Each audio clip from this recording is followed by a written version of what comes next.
அன்பின் இஸ்லாமிய சகோதர சகோதரிகளுக்கு அஸ்ஸலாமு அலைக்கும் வரஹ்மத்துல்லாஹி வபரகாத்துஹு.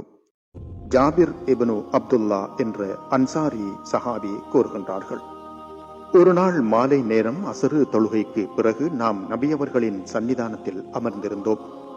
அப்பொழுது வயோதிபர் ஒருவர் அழுக்கு படிந்த ஆடையோடு அங்கு வந்தார். முதுமையின் பலவீனம் காரணமாக அவரால் ஒழுங்காக அமரக்கூட முடியவில்லை. நபி அவர்கள் அவரிடம் சுகநலம் விசாரித்தார்கள். அதற்கு அந்த வயோதிபர், அல்லாஹ்வின் தூதரே, நான் பசியோடு வாழ்கிறேன், எனக்கு ஏதும் உணவு தாருங்கள், ஆடையின்றி இருக்கின்றேன், உடுக்க ஏதாவது ஆடை இருந்தால் கொடுங்கள், எதுவுமற்ற பரம ஏழையாக இருக்கின்றேன், ஏதாவது கொடுத்துதவுங்கள் என முறையிட்டார். அப்போது ஏந்தல் நபி ஸல்லல்லாஹு அலைஹி வஸல்லம் அவர்கள் கூறினார்கள், உமக்கு தருவதற்கு என்னிடம் தற்போதைக்கு எதுவுமே கிடையாது, ஆகையால் எதுவும் தரக்கூடிய ஒருவரிடம் அனுப்பி வைக்கின்றேன் என கூறி ஹஸ்ரத் பிலால் ரலியல்லாஹு தஆலா அன்ஹு அவர்களுடன் அவரை மகள் ஃபாத்திமாவின் வீட்டுக்கு அனுப்பி வைக்கின்றார்கள். இந்த அகிலத்திற்கே அருட்கொடையாக வந்தவர்கள், இஸ்லாமிய சாம்ராஜ்யத்திற்கே தளபதியாக இருக்கின்றவர்கள். அவர்கள் நினைத்தால் எவ்வாறெல்லாம் வாழ்ந்திருக்கலாம். ஆனால் ஒரு நேர சாப்பாட்டிற்கு கூட வழியில்லாத ஒரு அரசர் தனது மகளிடம் அனுப்புகின்றார்கள். மகள் என்ன கோடீஸ்வரியாக வாழ்பவரா? இப்போதுள்ள மன்னர்களின் மகள்களைப் போல ஆடம்பர வாழ்க்கை வாழ்கிறார்களா? உடுத்திருக்கும் ஆடையில் எத்தனையோ அண்டைகள், உண்பதற்கு உணவில்லாமல் பல நாட்கள் பட்டினி, ஒரு துண்டு பேரித்தம்பழமும் தண்ணீரையும் குடித்துக் கொண்டு பல நாட்கள் உயிர் வாழ்பவர்கள் இப்படியான மகளிடம் அனுப்பி வைக்கின்றார்கள். அன்னை ஃபாத்திமாவின் வீட்டு வாசலுக்கு வந்த வயோதிபர் உரத்த குரலில், நபிகளாரின் குடும்பத்தினரே, மலக்குமார் வந்து போகும் வீட்டைச் சேர்ந்தோரே, வகி இறங்குகின்ற இடத்தில் உள்ளோரே, உங்கள் மீது சலாம் உண்டாகட்டும் என்று கூறுகின்றார். அன்னை ஃபாத்திமாவும் அவரது சலாத்திற்கு பதில் சொல்லி சுகம் விசாரித்தார்கள். அப்போது அந்த முதியவர், அன்னையே, நான் ஒரு பரம வேளை தங்கள் தந்தையிடம் உதவி கோரி வந்தேன். தங்களிடம் என்னை அனுப்பி வைத்தார். ஒழுங்கான உணவின்றி ஆடையின்றி வறுமையில் ரொம்பவும் பாடுகின்றேன். ஏதும் உணவிருந்தால் கொடுத்துதவுங்கள், இறைவன் தங்களுக்கு கருணை புரிவான் என்று கூறுகின்றார் வயோதிபர். அன்றைய தினம் அன்னை ஃபாத்திமா ரலியல்லாஹு தஆலா அன்ஹா அவர்களும் ஹஸ்ரத் அலியும் அண்ணல் நபி ஸல்லல்லாஹு அலைஹி வஸல்லம் அவர்களும் ஒழுங்காக உணவு உட்கொண்டு 3 நாட்களாக இருந்தது. நபிகளாரும் இதனை அறிந்தே இருந்தார்கள். அன்னையார் வீட்டில் ஒரு முறை சுற்றி பார்த்தார்கள். சிறுவர்களான ஹசனும் ஹுசைனும் ரலியல்லாஹு தஆலா அன்ஹும் இரவில் தூங்குவதற்கு பயன்படுத்தி பதனிடப்பட்ட ஆட்டுத்தோல் மட்டுமே கிடைத்தது. அதனை பரிவோடு வயோதிபரிடம் கொடுத்துவிட்டு அவருக்காக பிரார்த்தித்தார்கள்.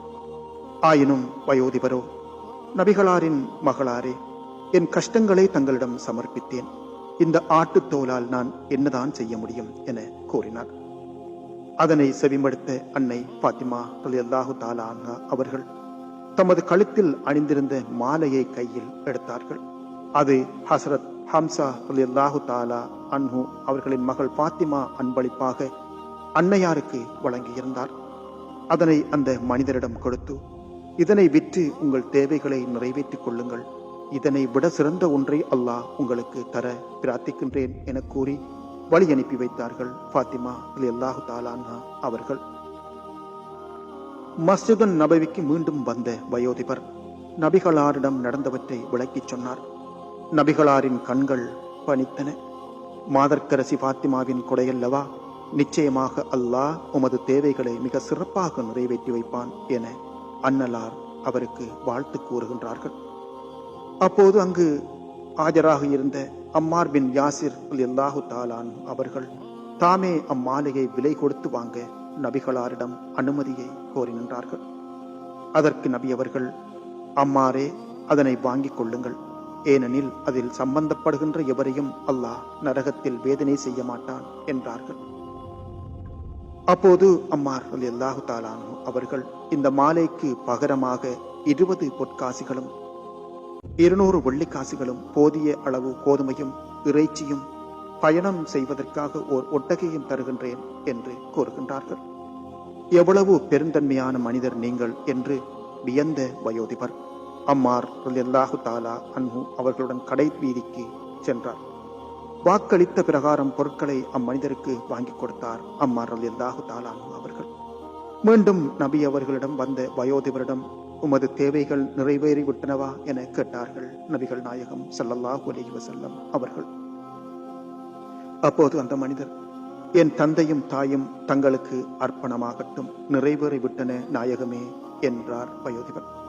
அப்படியாயின் உமக்கு செய்த உதவிக்காக பாத்திமாவுக்காக துஆ செய்யுங்கள் என நபிகளார்கள் கோர, இறைவா, இதுவரைக்கும் எந்த கண்ணும் காணாத, எந்த காதும் கேளாத நட்பேறுகளை பாத்திமாவுக்கு வழங்குவாயாக என பிரார்த்தித்தார். அப்போது நபி அவர்கள் ஆமீன் கூறுகின்றார்கள்.